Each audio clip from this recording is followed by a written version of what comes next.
Halo semuanya, kembali lagi bersama saya di Fasja Channel. Oke, kali ini saya akan melanjutkan cerita Soul Land Part 3 kemarin. Kalau di antara teman-teman ada yang belum menonton part sebelumnya, bisa menonton dulu part 3-nya.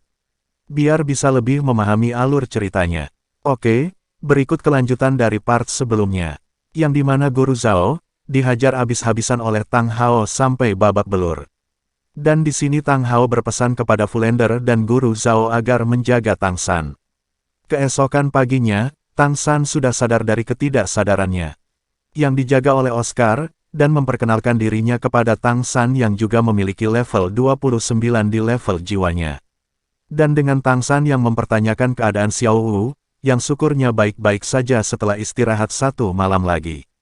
Singkat cerita, setelah Tang San sudah baikan, dia kembali ke tempat pertarungan untuk mengambil jarum-jarum yang berserakan. Selagi merapikan jarum yang berserakan, Tang San memikirkan untuk membuat senjata tersembunyi yang lebih kuat lagi. Akan tetapi material yang sulit didapat. Setelah selesai mengambil semua jarum, Tang San pergi ke tempat asrama Xiao Wu, untuk memastikan keadaannya. Dan Tang San meminta maaf terhadap Xiao Wu karena tidak bisa menepati janjinya untuk melindungi Xiao Wu, dan Xiao Wu memaklumi hal tersebut. Karena memang Guru Zhao sangat kuat.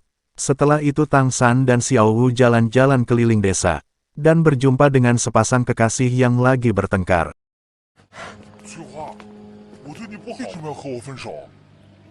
Dan lelaki itu diketahui bernama Ma Hongjun. Di sini Xiao Wu dan Tang San berusaha untuk melerai pertikaian di antara mereka. Karena terbawa emosi, maka terjadi pertarungan di antara Tang San dan Ma Hongjun. Di sini Ma Hongjun mengeluarkan teknik rohnya yang bertipe ponik api, yang termasuk tipe roh langka. Dan di pertarungan ini, Ma Hongjun mengeluarkan teknik roh pertamanya yang berbentuk ayam dan memiliki ledakan yang lumayan besar.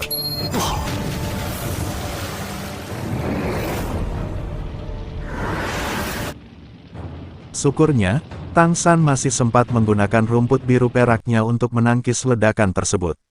Namun rumput bisa dibilang musuh alami bagi api. Sehingga teknik pengikat milik Tang San tidak berpengaruh terhadap Ma Hongjun.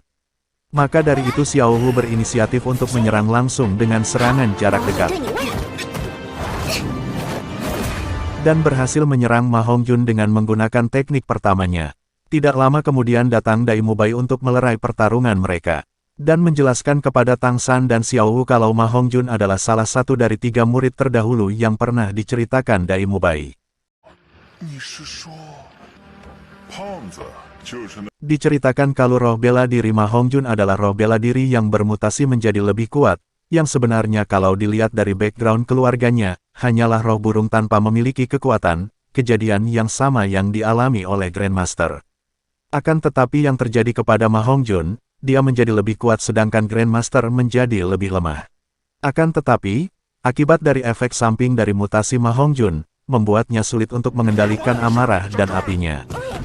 Singkat cerita, mereka semua berkumpul di aula sekolah, untuk melakukan latihan. Tapi berbeda dengan Oscar dan Ning Rongrong, karena mereka tidak memiliki kekuatan sebagai penyerang dan hanya sebagai support. Dan mereka berlari untuk melatih fisiknya dengan mengelilingi akademi 20 kali putaran. Dan Tang San disuruh untuk mengikuti Fulender, untuk membicarakan tentang Grandmaster. Di sisi lain Xin, ayah Ning Rongrong yang bernama Ning Fezi dan salah satu orang yang bergelar Doulu Pedang yang bernama Chen Xin, mereka berdua membicarakan keamanan Ning Rongrong yang bersekolah di Akademi Shrek.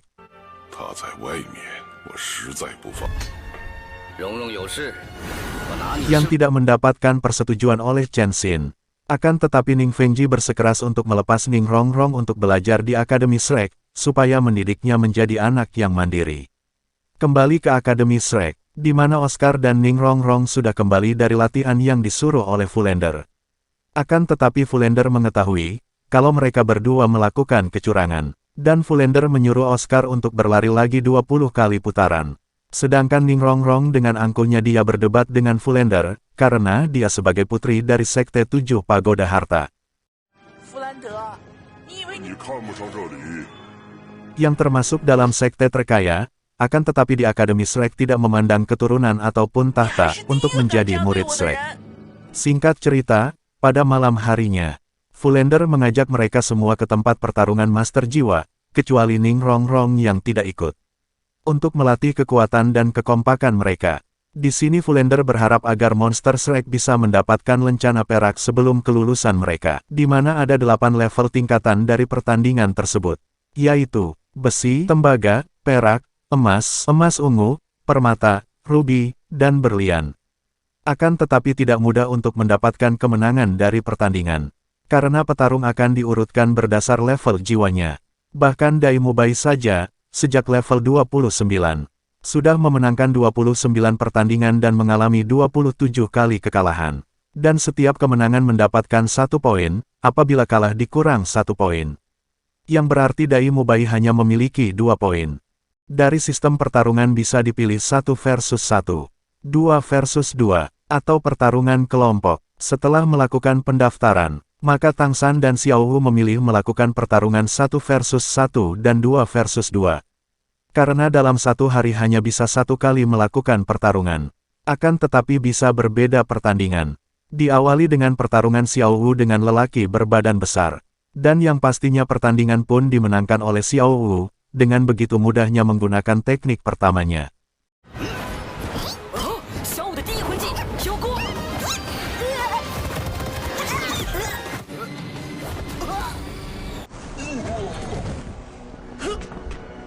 Dan dengan tidak terduga pertandingan selanjutnya adalah pertarungan Tang San melawan Juju King.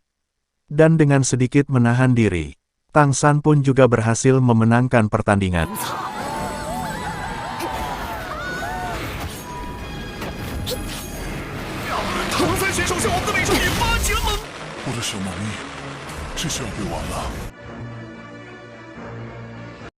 Setelah memenangkan pertandingan mereka pergi mendaftarkan poin kemenangannya.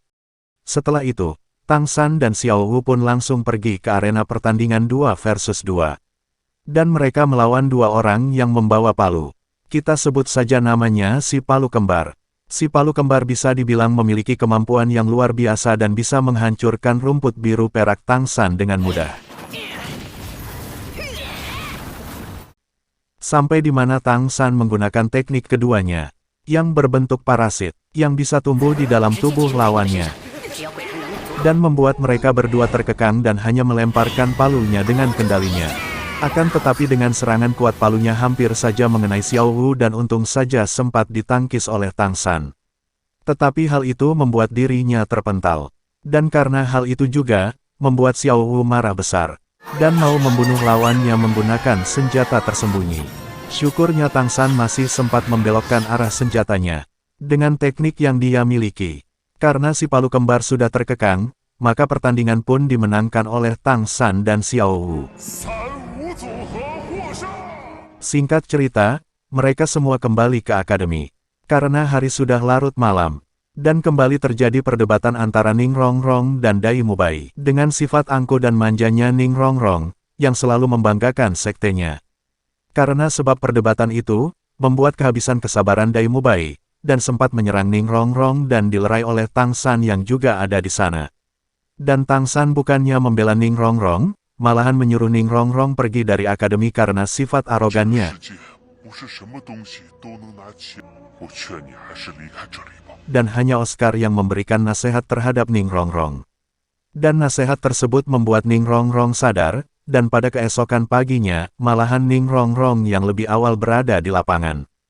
Dan tidak lama kemudian datang Oscar memberi kabar gembira kalau dia sudah mencapai level 30. Dan pada keesokan harinya, mereka akan berburu monster roh untuk Oscar. Sedangkan di hari ini, mereka melakukan kelas pertama mereka, dengan beradaptasi memakan sosis Oscar. Bahkan Ning Rongrong lah yang sangat bersemangat di hari ini. Dan sejak itulah awal keeratan persahabatan di antara mereka dan memulai melakukan pemburuan monster roh. Di tengah perjalanan, mereka memilih untuk istirahat di kota yang ada di sana. Di saat melakukan makan malam di restoran yang ada di tempat itu, mereka berjumpa dengan akademi lain, dan mereka sangat sombong dan arogan. Dari salah satu murid yang arogan itu mau mengerjai 7 monster. Akan tetapi malah dia yang terpental oleh Dai Mubai. Dan hal itu membuat amarah mereka terpancing. Akan tetapi mengatasi anak-anak seperti mereka cukup Xiao Wu yang bertindak.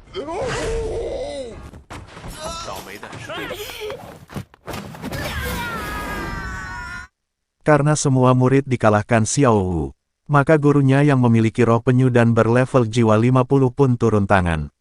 Dan terjadi pertarungan antara 7 monster dan guru akademi tersebut.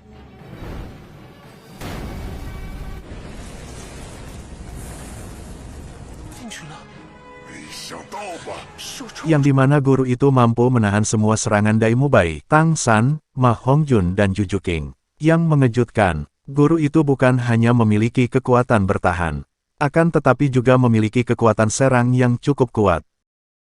Tidak lama mereka bertarung, kemudian datang guru Zhao untuk menyuruh 7 monster istirahat, karena hari sudah larut malam. Dan dilanjutkan dengan bulian yang dilakukan oleh guru Zhao. Karena perbedaan level jiwa yang lumayan jauh, tanpa mengeluarkan kemampuan rohnya, guru Zhao dengan sangat mudah menghabisi lawannya. Singkat cerita, pada keesokan harinya, mereka kembali melanjutkan pemburuan monster roh. Setelah sekian lama melakukan perjalanan di dalam hutan, maka mereka berjumpa dengan monster roh berupa ular terbang. Dengan ciri-ciri yang dimiliki ular itu berumur ribuan tahun. Dan ular itu cocok untuk cincin ketiga Oscar. Maka mereka pun bersiap untuk berburu ular tersebut. Setelah berhasil mengalahkan ular tersebut, dan sewaktu Oscar mau menusuknya agar cincinnya bisa diserap. Pada saat itu ada seorang nenek dan gadis muda yang menahan Oscar. Dan beralasan bahwa mereka yang menemukan ular tersebut, dan menyebutkan kalau ada tanda luka yang disebabkan oleh dirinya. Dan meminta agar ular itu diserahkan kepada mereka. Karena cucunya juga baru mencapai level 30 dan membutuhkan cincin roh. Maka supaya adil, nenek itu pun mengajukan pendapatnya untuk melakukan pertarungan. Siapa di antara Oscar dan cucunya memenangkan pertarungan, maka dia berhak akan monster ular tersebut. Akan tetapi karena Oscar hanyalah tipe support, maka Tang San menggantikan peran untuk melakukan pertarungan dengan gadis tersebut. Namun, sampai di sini dulu untuk part kali ini. Saksikan terus keseruan perjalanan Tang San dan teman-teman di part-part berikutnya. Terima kasih bagi teman-teman yang sudah menonton sampai selesai. Bye.